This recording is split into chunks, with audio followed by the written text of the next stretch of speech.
사람을 죽여도 의도로 죽이면 처벌을 많이 받고, 실질적으로 살인, 의도적인 게 아니라 그러면 또 이렇게 다를 수 있다라는 변호사의 법률 자문을 가지고 이 사람이 상대방을 죽였는데, 변호사의, 그죠? 로이어 서비스를 이용해가지고 그런 경우가 있죠. 나는 법률을 모르는데 실제로 변호사한테 갔더니 그 얘기를 해주는 거야. 이참에 내가 그 법률 내용 가지고 우리가 한번 실행에 옮기는 거죠. 옮겨서. 그러니까 뭘까요? 자, 방지한 의미가 있는 건 뭘까요? 벌써 이 사건이 일어나는 게 아니고 일어나려고 하기 이전이니까 그걸 방지하기 위해서 하려고 그러면 우리가 어떻게 돼요? 룰 1.16. 자, 룰 1.16. 그 다음에 어떻게 돼요? B의 B항이 어떻게 돼요? 2죠. 이렇게 적어야 되죠. 이게 우리의 핀포인트 되는 거예요. 우리 팩트와 관련된 핀포인트 되는 사항을 우리가 지금 해답을 이렇게 어떤 사람이 적었는데 뭐 이런 걸 전혀 적지 않았어. 사실상 이렇게 적어줬으면 두 번째 정도는 하나 우리가 얘기하고 나와야죠. 이걸 뭐 폼으로 줬나? 이걸 지금 우리가 NPR을 특히 윤리적인 문제를 다룰 때 일단 이걸 우리가 이제 핀포인트 해가지고 이 문제를 우리가 여기 해서 우리가 실제로 방지하기 위해서도 얼마든지 우리가 상대방의 동의가 있는 것으로 가정해서 우리가 공개할 수도 있는 거죠. 그러니까 어떻게 돼요? 당연하게 그걸 방지하려면 어떻게 돼요? 녹음을 해야 되겠죠. 녹음을 해서 혹은 경우에 따라 어떻게 돼요? 사정기관에 보고도 해야 될 필요도 있어요. 이 사람이 자살을 하기 일보 직전인데 네 마음대로 해. 그렇게 하면 안 되겠죠. 그럼 자살 방지기관에 책임하는 그 기관에 연락해서 이 사람 지금 보호할 책임이 있는 거예요. 변호사들이 그냥 돈 먹는 게 아니에요. 힘들어. 돈 많이 버는 것은 제가 아는 변호사는 미국에서 미국 친구인데 자기는 뭐 경쟁할 필요도 없대요. 주로 사건이 뭐 저녁 때만 주로 이제 12시 왔다 갔다 해서 많이 발생되는데 뭐 그런 것만 가지고도 가방만 하나 가지고 주로 이제 유언 신탁 관련해서 전문가인데 뭐 죽는 사람들이야 뭐 그러죠. 항상 새벽녘에 죽든지 낮에 죽는 사람이 별로 없어. 꼭 전화가 오는데 그러면 후손들이 그러면 이제 딱 가면 이제 한 새벽 3시도 되고 가가지고 임종 확인도 하고 그 다음에 실제로 유언장 그동안에 작성한 내용도 확인하고 또 증거도 딱 채취해가지고 딱 보관하고 그런 일을 하죠. 그러니까 가만히 앉아서도 그렇게 이제 평소에 그렇게 먹고 사는데 일반 뭐 소송들은 힘들잖아요. 뭐 교통 뭐 손해배상이든 뭐 이렇게 요새는 힘들잖아요. 또 큰 것들은 대형 로펌으로 갈 거고. 근데 대형 로펌에서 뭐 이렇게 유언 이런 건 잘 안 하거든. 뭐 새벽녘까지 뭐 나올 사람이 별로 없어요. 개인 솔로 프랙티셔너가 이제 많거든요. 그런 사람들은 그 한 지역에 어느 정도 카운티에 딱 자기가 전문 변호사로 딱 등록해가지고 하게 되면 미국에서도 그렇게 경쟁 없이 잘 먹고 살아요. 후손들하고 잘, 또 선친들하고도 잘, 나이 먹은 사람들, 이런 사람들 친구처럼 지내면서 확보되는 이게 중요해요. 클라이언트 관리죠. 돈 그냥 생긴 게 아닙니다. 그 다음에 이제 prevent, mitigate, rectify substance injury to financial interest. 이것도 지금 뭘까요? 자, 이게 financial interest, 그죠? 재정적인, 그죠? 이익, 혹은 재산에 대한 실질적인 손해를 우리가 방지하거나 완화하거나 수용하기 위해서 3번도 결국 보게 되면 변호사 입장에서 볼 때는 그죠? 결국은 어떻게 돼요? 변호사가 하는 법률 그죠? 자문을 통해서 사실 클라이언트가 범죄 행위를 혹은 사기를 저지르는 것을 우리가 방지하기 위해서 하는 거죠. 방지하기 위해서 하는 것이다. 그러니까 2항이나 3항이나 우리가 3항을 적을 때는 뭘까요? B하고 3을 이렇게 적어야 되겠죠. 3을 여기다 적으면 안 돼요. 독립적인 거니까. 이건 또 같고. 요게 다 이제 우리가 필요한 거겠죠. 그 다음에 이 룰에, 그죠? 이 룰, 우리 법적 윤리와 관련된 것을 지키기 위해서 우리가 법률 자문을 구하는 건 뭘까요? 당연하게 공개할 수 있겠죠? 이미 공개되어 있어요. 이 문제는. 왜냐하면 변호사들도 사실 이제 조금 주니어 변호사들 뭘까요? 필요하다 그러면 어떤 사건이 터지게 되면 특히 직무와 관련된 법적 윤리는 로스쿨에 있는 교수한테 자기 학교에 자문도 구할 수 있죠. 해서 이렇게 실적으로 X라고 이제 하면서 사람이 어떤 경우는 밝히는 경우도 있어요. 그 대신 뭘까요? 이제 함구를 해야 되겠죠. 그런 것들이. 그 다음에 5번은 사실상은 이제 뭐 이 사람이 나중에 문제가 생길 경우에 사실은 우리가 소송을 하고 혹은 항변을 하는 경우에 필요한 건데 아직은 소송이 일어난 게 아니니까 그죠? 이런 것들은 이제 5항 자체는 실적인 사항들이 아니고 그죠? 2조 그죠? 2조, 3조, 4조 이것이 결국은 미래에 발생할 수도 있는 우리 케이스라 볼 수 있겠어요. 이게 4 그죠? B4까지 이제 필요하겠죠. 4 이런 것들이 윤리적인 문제죠. 윤리적으로 우리가 공개할 수 있느냐라는 것은 당연하게 미래에 이런 것을 방지하기 위해서 필요한 것들이잖아요. 이 세 가지 ABA 모델 룰이죠. 자, ABA 모델 룰 프로페셔널 컨덕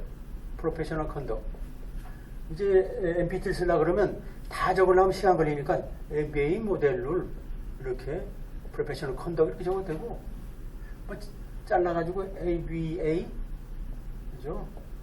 프로페셔널 컨덕 이렇게 적어도 되고 해서 한 번만 적어 놓으면 그 다음엔 똑같은 거죠. 그래서 요 문제는 뭘까요? 자, 여기 지금 이제 미스컨덕트와 관련된 문제도 한 번 더 하고 설명을 하겠습니다. 어떤 경우 이제 우리가 직무 위반이냐, 그죠? 직무 위반에 해당되는 경우가 어떻게 해요? 자, 당연하게 알면서도 상대방을 유도하는 경우 하도록 함으로써 우리가 법적 윤리를 위반하거나 위반하려고 하는 경우 지금 이건 관계없죠. 그 다음에 우리가 사실상 로이어의 정직 혹은 그죠? 진실 혹은 적합에 부정적인 영향을 미치는 범죄 행위를 저지르려고 하는 경우 그것도 관계없겠죠. 근데 사실상은 법률을 우리가 상위 법률을 따졌을 때는 뭐 정확히 지키게 되면 이건 관련 없는 거죠. 그 다음에 우리가 이러한 사기나 부정, 그죠? 허위 표시 등 관련된 행위를 하는 경우, 그 다음에 사법행정을 어지럽게 하는 행위, 뭐 이런 것들은 다 이제 우리가 해당 사항이 없죠. 룰 8.4 자체는 사실은 우리하고 관계 없어요. 사실상 관계 있는 거는 세 가지 부분에 대해서는 우리가 얼마든지 이 부분은 띄어서 해야 되는데 대부분 다 이렇게 뭐 시간도 없고 뭐 그냥 이거 그냥 스킵하고 그냥 그 법만 가지고 따지니까 뭐 정답이 100점이 안 나오죠. 그죠? 그냥 한 70점에서 맞게 되면 여러분이 보는 그 정답들이 다 한 최고 점수가 한 75점 이렇게 돼요. 그러니까 완벽한 게 아니고 요걸 집어넣어야지 완벽한 게 되죠. 한 90점 정도 되는데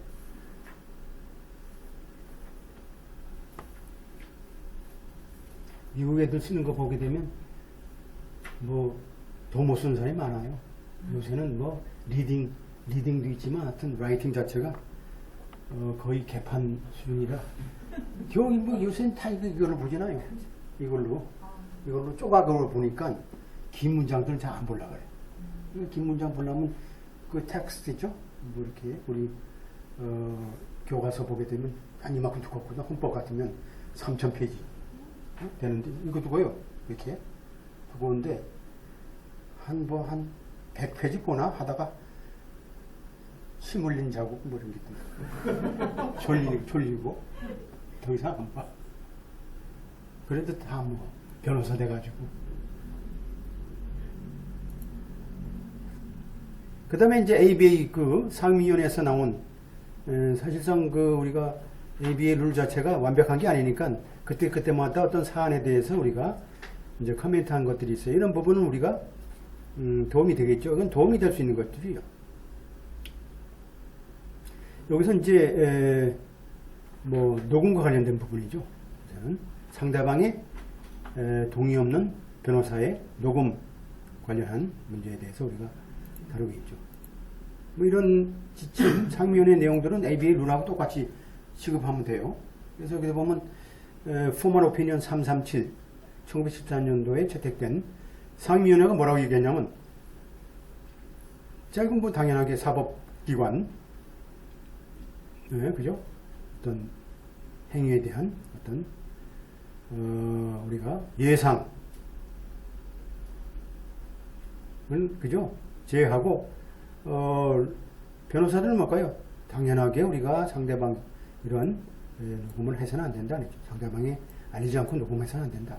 그래서 올 파티죠. 모든 당사자의 동의하에 그죠? 녹음을 해야 되는데, 그죠? 어차피 상대방이 모르게 하면 우리가 위반하는 거죠. 그래서 이런 문제에 대해서 어떤 국가나 그죠? 주에서도 또 윤리위원회에서도 이제 같이 비판을 많이 한 거죠. 그래서 이제 실제로 모델룰을 어떻게 할 것인가도 이제 다루게 된 문제가 있고, 그래서 이 상임위원회 자체가 이제 이 문제에 대해서 다시 조사를 해보니까 뭐 포괄적인 어떤 규제 같은 것을 이제 하면 안 되겠다는 얘기죠.